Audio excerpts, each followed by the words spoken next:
Hi മുത്തുമണീസേ, ഇന്ന് നമ്മൾ വന്നിട്ടുള്ളത് കപ്പയുടെ കൂടെ കഴിക്കാൻ പറ്റിയ നല്ല അടിപൊളി തലക്കറിയുടെ റെസിപ്പിയാണ് തയ്യാറാക്കാൻ പോകുന്നത്.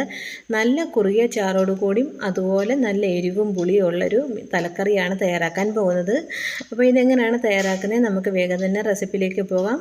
കപ്പയുടെ കൂടെ ഒരു രക്ഷയില്ല, നല്ല അടിപൊളി ടേസ്റ്റാണ് കേട്ടോ. നമ്മളിത് വറ്റത്തല വെച്ചിട്ടാണ് ഇത് തയ്യാറാക്കി എടുക്കുന്നത്. അപ്പോൾ ഇതെങ്ങനെയാണ് തയ്യാറാക്കുന്നതെന്ന് നമുക്കൊന്ന് വീഡിയോയിലേക്ക് പോയാലോ. ഇതിനുവേണ്ടി ഞാൻ ഏകദേശം 1.5 കിലോ വറ്റത്തലയാണ് എടുത്തിട്ടുള്ളത്. അത് നല്ലോണം കഴുകി വൃത്തിയാക്കി എടുത്ത് വെച്ചിട്ടുള്ളതാണ്. ഇനി ഇതെങ്ങനെയാണ് തയ്യാറാക്കുന്നത് നമുക്ക് നോക്കാം. ഇതിനുവേണ്ടി നമ്മളൊരു ചട്ടി അടുപ്പിൽ വെച്ച് കൊടുത്തിട്ടുണ്ട്. അതിലേക്ക് നമുക്കൊരു 5 ചോള പുളി ഇട്ട് കൊടുക്കാം. നിങ്ങളുടെ പുളിക്ക് ആവശ്യമായിട്ടുള്ള പുളിയാണ് എടുക്കേണ്ടത്. അതിലേക്ക് നമുക്ക് 2 ഗ്ലാസ് വെള്ളം ഒഴിച്ച് കൊടുക്കാം. അപ്പോൾ ഈ രീതിയിലൊന്ന് നിങ്ങൾ മീൻകറി വെച്ച് നോക്കണം, നല്ല സൂപ്പർ ടേസ്റ്റാണ് കേട്ടോ. അപ്പോൾ അതിലേക്ക് നമുക്ക് ആദ്യം 2 ഗ്ലാസ് വെള്ളം ഒഴിച്ച് കൊടുത്തിട്ട് പുളിയും വെള്ളവും കൂടെ നന്നായിട്ട് നമുക്കിതൊന്ന് തിളപ്പിച്ചെടുക്കാം. അപ്പോൾ ഞാനത് അപ്പുറത്തെ അടപ്പിലോട്ട് മാറ്റിയിട്ടുണ്ട്. അപ്പോൾ നമുക്ക് മീൻ തയ്യാറാക്കാൻ വേണ്ടി ചട്ടി അടപ്പിൽ വെച്ച് ചൂടായ ശേഷം അതിലേക്ക് നമുക്ക് 3.5 ടേബിൾ സ്പൂൺ വെളിച്ചെണ്ണയാണ് ഒഴിച്ച് കൊടുക്കേണ്ടത്.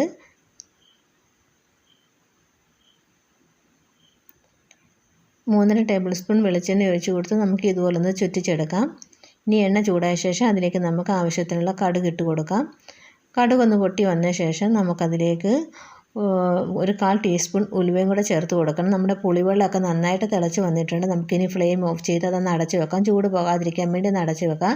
അപ്പോൾ ഒരു 1/4 ടീസ്പൂൺ ഉലുവ ഇട്ട് കൊടുത്തൊന്ന് പൊട്ടിച്ചെടുക്കാം. ഇനി അതിലേക്ക് നമുക്ക് 3 ടേബിൾ സ്പൂൺ ഇഞ്ചി വെളുത്തുള്ളി ചെറിയ ഉള്ളി ചതച്ചതാണ് ഞാൻ ചേർത്ത് കൊടുക്കുന്നത്. എന്നിട്ട് അതിലേക്ക് നമുക്ക് കുറച്ച് കറിവേപ്പിലയും കൂടി ഇട്ട് കൊടുത്ത് നല്ലോണം നമുക്കിതൊന്ന് മൂപ്പിച്ചെടുക്കാം. ഇഞ്ചി വെളുത്തുള്ളിയുടെ എല്ലാം പച്ചമണം മാറി വരുന്നിടം വരെ നമുക്കിതൊന്ന് മൂപ്പിച്ചെടുക്കണം. ഇഞ്ചി വെളുത്തുള്ളിയൊക്കെ നന്നായിട്ടൊന്ന് മൂത്ത് വന്ന ശേഷം അതിലേക്ക് നമുക്ക് പൊടികൾ ചേർത്ത് കൊടുക്കാം. 4 ടേബിൾ സ്പൂൺ മുളക് പൊടി, 1.5 ടേബിൾ സ്പൂൺ മല്ലിപ്പൊടി, 2 ടീസ്പൂൺ കാശ്മീരി മുളക് പൊടി, 1/2 ടീസ്പൂൺ മഞ്ഞൾപ്പൊടിയാണ് എടുത്തിട്ടുള്ളത്. മല്ലിപ്പൊടിയുടെ അളവ് ഞാൻ കുറച്ചിട്ടാണ് എടുക്കുന്നത്. അപ്പോൾ 1.5 ടേബിൾ സ്പൂൺ മല്ലിപ്പൊടി, 4 ടേബിൾ സ്പൂൺ എരിവുള്ള മുളക് പൊടി, 2 ടീസ്പൂൺ കാശ്മീരി മുളക് പൊടി, 1/2 ടീസ്പൂൺ മഞ്ഞൾപ്പൊടിയാണ് ചേർത്ത് കൊടുക്കുന്നത്. അപ്പോൾ നിങ്ങളുടെ ഇഷ്ടത്തിനനുസരിച്ച് മസാലകൾ കൂടുകയോ കുറയുകയൊക്കെ ചെയ്യാവുന്നതാണ്. ഇതിൻ്റെ പച്ചമണം മാറി വരുന്നിടം വരെ നമുക്കൊന്ന് മൂപ്പിച്ചെടുക്കാം.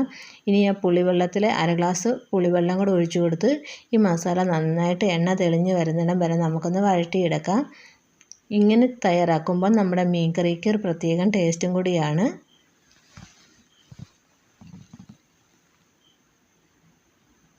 ഇപ്പോൾ എണ്ണ തെളിഞ്ഞ് വന്നിട്ടുണ്ട്. നമുക്കിനി അതിലേക്ക് ഈ പുളിവെള്ളം ബാക്കിയുള്ളത് ഒഴിച്ച് കൊടുക്കാം.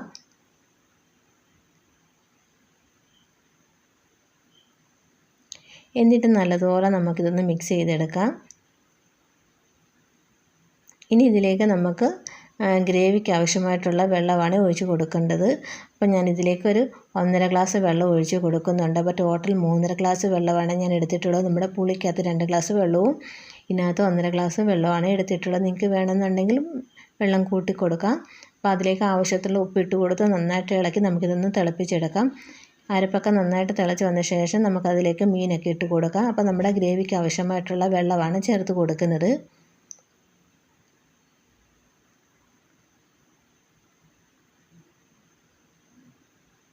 മീൻ കഷ്ണങ്ങളൊക്കെ ഇട്ട് കൊടുത്ത് ജസ്റ്റ് ഒന്ന് ഇളക്കിയെടുത്ത ശേഷം നമുക്കിത് അടച്ച് വെച്ചിട്ട് ഒന്ന് തിളപ്പിച്ചെടുക്കാം. ആദ്യത്തെ ഒരു 10 മിനിറ്റ് ഹൈ ഫ്ലെയിമിൽ വെച്ച് കൊടുക്കണം.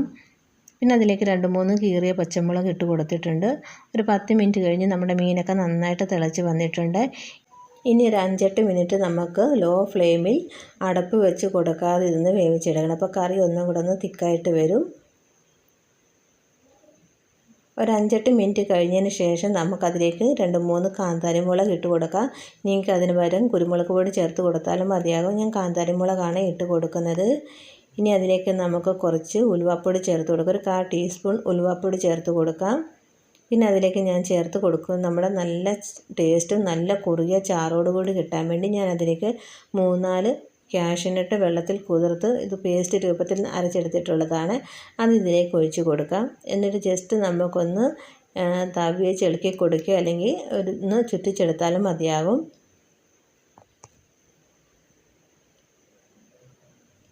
അപ്പോൾ നിങ്ങൾക്ക് ഈ സമയത്ത് ഇതിലേക്ക് പുളിയോ ഉപ്പോ വേണമെന്നുണ്ടെങ്കിൽ ചേർത്ത് കൊടുക്കാവുന്നതാണ്.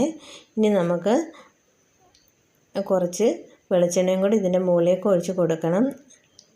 ഒരുപാട് വേണ്ട, ഞാൻ 1 ടീസ്പൂൺ അളവിലാണ് ഒഴിച്ച് കൊടുക്കുന്നത്. പിന്നെ അതിൻ്റെ മുകളിലേക്ക് കറിവേപ്പിലയും കൂടി ഇട്ട് കൊടുത്ത് ഒരു 5 മിനിറ്റ് അടച്ച് വെച്ച് ലോ ഫ്ലെയിമിൽ അടച്ച് വെച്ചിട്ട് ഫ്ലെയിം ഓഫ് ചെയ്യുക. അപ്പോഴത്തേക്ക് നമ്മുടെ കറിയൊക്കെ നല്ല സെറ്റായിട്ട് വന്നോളൂ.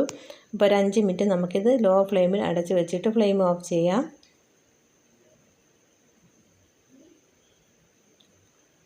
ഇപ്പോൾ ഒരു 5 മിനിറ്റ് കഴിഞ്ഞ് വന്നിട്ടുണ്ട്. അപ്പോൾ ഫ്ലെയിം ഓഫ് ചെയ്ത് തണുത്തതിന് ശേഷം നമുക്ക് നോക്കാം. നമ്മുടെ കറി നല്ല സൂപ്പറായിട്ട് വന്നിട്ടുണ്ട്. നമുക്കിത് കപ്പയുടെ കൂടെയും ചോറിൻ്റെ കൂടെയും അപ്പത്തിൻ്റെ കൂടെയൊക്കെ കഴിക്കാൻ നല്ല അടിപൊളിയാണ്. അപ്പോൾ നിങ്ങൾ തീർച്ചയായിട്ടും ഇതൊന്ന് ട്രൈ ചെയ്ത് നോക്കുക. ഇതൊന്നും കൂടെ തണുത്ത് വരുമ്പോഴത്തേക്ക് നമ്മുടെ ചാറ് നല്ല കുറുകിയതായിട്ട് വരും കേട്ടോ. അപ്പോൾ ഞാനിത് വേറൊരു പാത്രത്തിലേക്ക് സെർവ് ചെയ്യാണ്. അപ്പോൾ വളരെ ടേസ്റ്റോട് കൂടി ഈ ഒരു മീൻ തലക്കറി എല്ലാവർക്കും ഇഷ്ടപ്പെട്ടെന്ന് കരുതുന്നു. ഇഷ്ടപ്പെട്ടെങ്കിൽ ഫ്രണ്ട്സിനൊന്ന് ഷെയർ ചെയ്യുക. നല്ല ടേസ്റ്റോട് കൂടിയുള്ളൊരു മീൻ തലക്കറിയാണ്.